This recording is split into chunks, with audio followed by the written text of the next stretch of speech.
Hi, എല്ലാവർക്കും amazing ഫെറിയയിലേക്ക് സ്വാഗതം. അപ്പോൾ ഞാൻ ഗാർഡൻ വീഡിയോവും കുക്കിംഗ് വീഡിയോയും രണ്ടും ചെയ്യാറുണ്ട്. അപ്പോൾ ഇന്നത്തേത് കുക്കിംഗ് വീഡിയോ ആണ്. അപ്പോൾ ഇന്ന് ഗ്രിൽഡ് ചിക്കനാണ് ഉണ്ടാക്കുന്നത്. അപ്പോൾ ഈ ഗ്രിൽഡ് ചിക്കൻ നമുക്ക് എല്ലാവർക്കും വീട്ടിലൊക്കെ ഉണ്ടാക്കാൻ പറ്റിയൊരു ഐറ്റം തന്നെയാണ്. അപ്പോൾ ഇന്ന് ഇവിടെ ഞാൻ ഏകദേശം ഒരു 1.5 കിലോ ചിക്കൻ കൊണ്ടുള്ള ഒരു ഗ്രിൽഡ് ചിക്കനാണ് ഉണ്ടാക്കുന്നത്. 1.5 കിലോ ചിക്കൻ ഏകദേശം ഒരു 9 പീസാക്കി മുറിച്ചിട്ടുള്ളതാണ്. അപ്പോൾ നന്നായിട്ട് കഴുകി വെള്ളമൊക്കെ ഒന്ന് വാർന്നതിന് ശേഷം അതിൽ ചിക്കനിൽ നന്നായിട്ടൊന്ന് വരയിട്ട് കൊടുക്കുക. നമുക്ക് മസാലയൊക്കെ നന്നായിട്ട് ചിക്കൻ്റെ ഉള്ളിലേക്ക് പിടിക്കുന്നതിന് വേണ്ടിയിട്ടാണ്. അപ്പോൾ ഞാനിവിടെ എടുത്ത് വെച്ചിട്ടുള്ള മസാല 4 ടേബിൾ സ്പൂൺ മുളക് പൊടിയും 1.5 ടീസ്പൂൺ ഗരം മസാലയും 2 ടേബിൾ സ്പൂൺ കുരുമുളക് പൊടിയും 1.5 ടീസ്പൂൺ മഞ്ഞൾപ്പൊടിയാണ് ഇതിലേക്കിപ്പോൾ എടുത്തിട്ടുള്ളത്.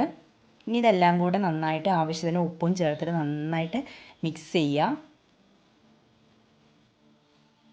ഇതിലേക്ക് കുറച്ച് ഇഞ്ചിയും വെളുത്തുള്ളിയും പിന്നെ കറിവേപ്പിലയും കൂടെ നന്നായിട്ട് അരച്ചെടുത്തിട്ടുള്ളതാണ്.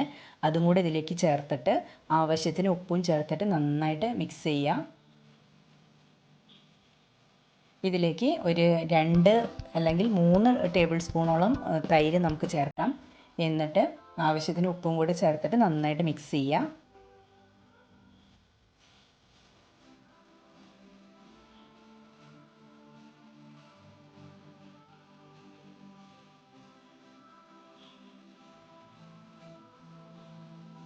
ഇത് നന്നായിട്ട് മിക്സ് ചെയ്തു. ഇനി ഇതിലേക്ക് കുറച്ച് വെളിച്ചെണ്ണ കൂടി ചേർക്കുന്നുണ്ട്. ഞാൻ വെളിച്ചെണ്ണയോ നമുക്ക് ഏതെങ്കിലും സൺഫ്ലവർ ഓയിലോ ഏതെങ്കിലും വെജിറ്റബിൾ ഓയിൽ ചേർത്താൽ മതി.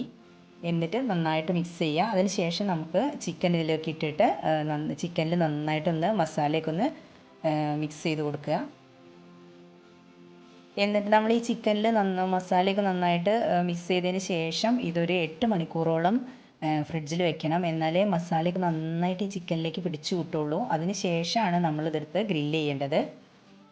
അപ്പോൾ എന്തായാലും 8 മണിക്കൂറോളം ഫ്രിഡ്ജിൽ വെക്കണം, എന്നാലേ നല്ല ടേസ്റ്റ് ഉണ്ടാവുള്ളൂ. അപ്പോൾ ഈ ചിക്കൻ മിക്സ് ചെയ്യുന്നതിൻ്റെ കൂടെ നമ്മൾ ഇപ്പോൾ വെള്ളം ചേർക്കുന്നില്ല. എന്താണെന്ന് വെച്ചാൽ നമ്മൾ വെളിച്ചെണ്ണ ഒഴിച്ചിട്ടുണ്ട്, പിന്നെ തൈരിലുള്ള വെള്ളം ഉണ്ടെങ്കിൽ കുറച്ച് ചെറുനാരങ്ങ നീരും കൂടെ ഇതിൽ പിഴിയുന്നുണ്ട്. അപ്പോൾ പിന്നെ വെള്ളത്തിൻ്റെ ആവശ്യമില്ല. അപ്പോൾ നമുക്ക് ഇതിൽ തന്നെ ഇത് നന്നായിട്ട് മിക്സ് ചെയ്ത് എടുക്കാൻ പറ്റും.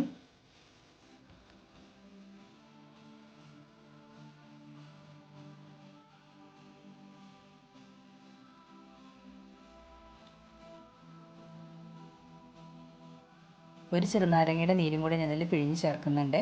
അതിനുശേഷം ഇത് ഫ്രിഡ്ജിലേക്ക് മാറ്റി വയ്ക്കുക. എന്നിട്ട് നമുക്ക് ഗ്രില്ല് ചെയ്യുന്നതിനുള്ള ചാർക്കോൾ ഒന്ന് നന്നായിട്ട് കത്തിച്ചെടുക്കണം. അപ്പോൾ അത് ഫ്രിഡ്ജിൽ മാറ്റി വെച്ചു. അപ്പോൾ ചാർക്കോളൊക്കെ ഇവിടെ റെഡിയാക്കി വെച്ചിട്ടുണ്ട്. അത് കത്തിപ്പിടിക്കുന്നതിന് വേണ്ടി കുറച്ച് മണ്ണെണ്ണ ഒഴിച്ചു കൊടുത്തു. എന്നിട്ട് അതിൽ ഞാൻ കുറച്ച് ചിരട്ടയൊക്കെ വെച്ച് കൊടുത്തിട്ടുണ്ട്, തീയൊന്ന് പിടിച്ച് കിട്ടുന്നതിന് വേണ്ടിയിട്ടാണ്. അപ്പോൾ ഇത് നന്നായി കത്തി അതിൽ കനലായി കഴിഞ്ഞതിന് ശേഷമാണ് നമുക്ക് ചിക്കൻ അതിലേക്ക് വെക്കേണ്ടത്. ഇപ്പോൾ 8 മണിക്കൂറിന് ശേഷം ഇപ്പോൾ ഞാൻ ചിക്കൻ പുറത്തേക്ക് എടുത്തിട്ടുണ്ട് ഫ്രിഡ്ജിൽ നിന്ന്. ഇനിയിപ്പോൾ ഇത് നമ്മുടെ ഗ്രില്ലിൽ വെച്ച് കൊടുക്കുകയാണ്. ഇപ്പോൾ ചിക്കനിൽ അതായത് മസാലയൊക്കെ ഇങ്ങനെ ഒലിക്കുന്നുണ്ടെങ്കിൽ നമ്മളത് അതുകൊണ്ടാണ് അടിയിലൊരു പാത്രം വെച്ച് കൊടുത്തത്.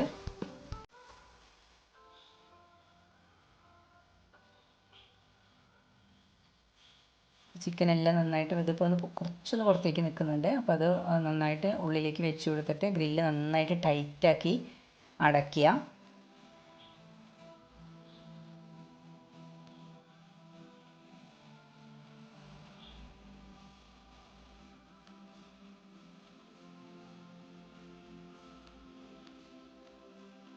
അപ്പോൾ നമ്മുടെ ചാർക്കോളൊക്കെ നല്ല കത്തി ഏകദേശം കനലായിട്ടുണ്ട്. ഇനി ഇതിലേക്ക് നമ്മുടെ ഗ്രില്ല് ഇതിലേക്ക് വെക്കുകയാണ്. ഏകദേശം ഒരു 25 മിനിറ്റോളം സമയം എടുക്കും ഇത് നന്നായിട്ടൊന്ന് ഗ്രില്ലായി കിട്ടുന്നതിന് വേണ്ടിയിട്ട്.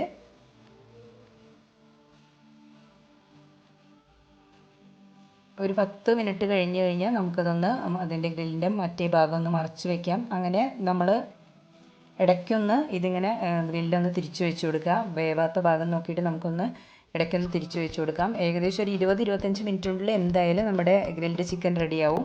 അപ്പോൾ അതാ നമ്മുടെ ഗ്രിൽഡ് ചിക്കൻ ഏകദേശം റെഡിയായി. നമുക്കിതൊന്ന് തുറന്ന് നോക്കാൻ. അപ്പോൾ അത് കറക്റ്റ് പാകമായിട്ടുണ്ട്. അപ്പോൾ ഇനി ഇതൊരു പാത്രത്തിലേക്ക് നമുക്ക് സെർവിങ് ബൗളിലേക്ക് നമുക്ക് മാറ്റാം. അപ്പോൾ നമ്മുടെ ഗ്രിൽഡ് ചിക്കൻ ഇവിടെ റെഡിയായി. അപ്പോൾ ഈ റെസിപ്പി എല്ലാവർക്കും ഇഷ്ടമായി എന്ന് വിചാരിക്കണം. ഇഷ്ടമായ ലൈക്ക് ചെയ്യുക, ഷെയർ ചെയ്യുക, കമൻറ്റ് ചെയ്യാൻ മറക്കരുത്. താങ്ക്